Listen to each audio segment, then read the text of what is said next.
This is Tom Lux. I'm with the Machinist District 751 Labor History Committee. The date is August 17th, 2012, and this is a second interview with Mary King, who hired in to Boeing on 1942, and she's a longtime member of the Machinists Union and has been very active. And I wanted to talk to you a little bit, Mary, about growing up in Minnesota. How long were you there? 8 years. Just 8 years? Well, no, my folks lived there longer, but I was 8 years old when we moved. Where were your folks from? Did they always live there? No, my folks were from Italy. And my father came to America when he was 16 years old. Wow. And he went to school. And what kind of work did he do? Well, in Minneapolis, my dad had a grocery store with one of our relatives. He and this relative owned the grocery store, and it was an Italian grocery store, and we lived right near the University of Minnesota, of Minneapolis. So do you remember the grocery store? I remember the grocery store because I remember going in when I was little for the candy, because I always used to like to go where the candy was, and I could always have some candy. Mm-hmm. Yeah. So why did you move from Minnesota?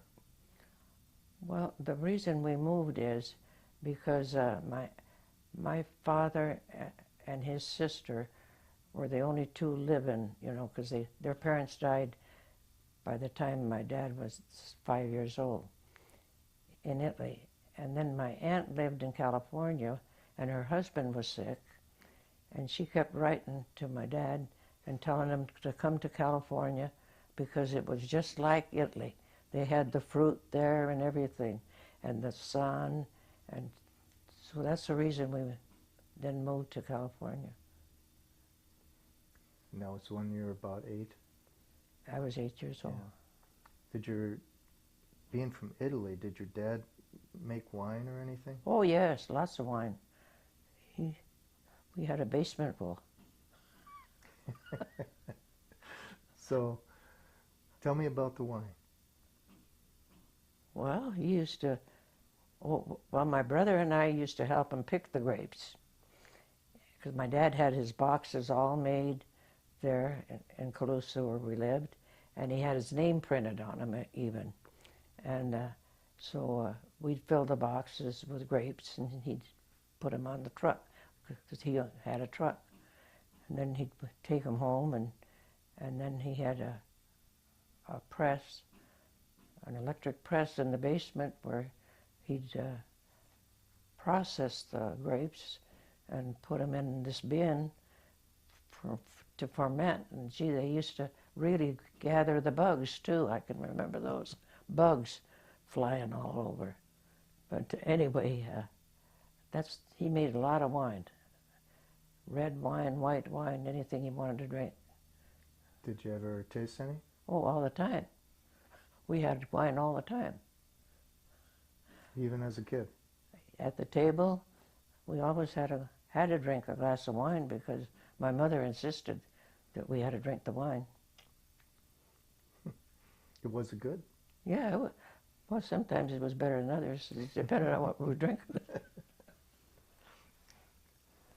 So, you lived during the Depression, obviously. Can you tell us a little bit about that experience? Was your dad still working during the Depression? My dad always worked. My dad never was out of work.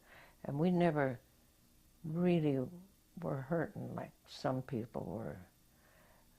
And because, there was a little Italy in this town, and we lived in that area where the Italians were. And I can recall that my dad would go fishing, and we'd go with him. Us kids always went with him. And he'd get a lot of fish and things, and he'd have these big tubs in the back of his truck, and he'd put the fish in there with water, and then he'd go down with the houses, and they'd come out and get the fish if they wanted it. And then he'd do that with fruit when he'd go out to the fields and get melons and things, and because some of them never had cars, and my brother and I don't think we used to do a very nice thing, but anyway, we used to like to sit in the back. And when my dad was driving up the road, we were throwing the melons off the truck to the cars, and they were breaking up on us. But my dad couldn't see us. Did he ever catch you? No. No, my dad was really good to us because we used to help my dad a lot. And he really was a good father. No, never touched us, never. Oh, he was wonderful. So did he have several different jobs in California? Yes. He used to work in the orchards, and then he worked for the plumber in the town, because there was only one plumber. This was just a small town, and there was one plumber there, and the owner, was the owner. He was in the shop, and whenever he had to have anything fixed, he'd come to our house and get my dad. My dad used to do all the plumbing for him, and my dad used to have that for extra work too. And so, because at that time, we didn't even have a telephone. We did have a telephone later on, but we didn't even have a telephone in our house. So how did you end up in Seattle? Well, I tell you how I ended up in Seattle. An uncle of mine brought his nephew to California, and during the Depression, what happened is all my friends were getting married, everybody I knew, and I was the only girl left that I thought, my God, am I going to be an old maid, And so, he was pretty nice and everything, and we got married. He was there about a few months at my aunt's, and we got married when I came to Seattle. Oh, he lived in Seattle. Oh, yeah, he lived in Seattle. And is that when you went to Boeing? That's when I went, when I was in Seattle. When you were married to him? Oh, no, I wasn't married to him then. Oh, what happened there? Well, what happened is that, I don't know if I should tell you this. But anyway, I didn't know he was an alcoholic. And I had 2 children. And so and of course I used to write to my parents a lot.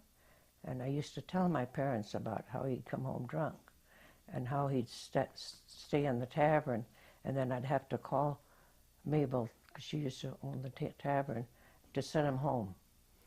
And so my father came up to talk to him from California, and he's going to straighten up, but he didn't. And then my mother came, and he still didn't straighten up. So then they sent my sister up later on, about a couple of years later, and she surprised me when she came, because I didn't know she was coming. And she says, well, I came up to pack you. She says, you're coming home. She says, you're not raising 2 children with a drunken man. So that's how I got to go to California. Then how did you get back to Seattle? Well, I came back to get a divorce. Oh. Mm-hmm. And while I was back, I thought, gee, I might as well go to work. So that's when I went and hired in at Boeing. It was during the wartime. And what was your first job there? Well, I think it was an electro shop. I don't know. But it was a shop where there was parts that I had to put them in water and see if there was any, they'd holes in them and everything. If there were, I had to throw them out and save the good ones. But I don't know what they were or anything. But then I was transferred to another shop because they didn't lay you off in those days. They just found another place for you because they needed you. So, were there any jobs that you didn't like? Well, that was about the only one. I kind of even liked the one I'd worked on the drills, even though I had to learn a lot because I wasn't that intelligent with the micrometers and all that stuff. And then I had to write it all down and change the dies, sharpen the drills. But they taught me all that. And, you know, I learned how to do it all. Yeah. I think once you told me about a sanding job. About sanding? Sanding. Oh, that's what they started me on. The first time I went in, they started me on sanding. Oh, I hated that. I was going to sleep. And so I told the supervisor I thought I'd just quit because I didn't have to work, and which, you know, I really didn't. But anyway, and he says, oh no, he says, we got some other place for you.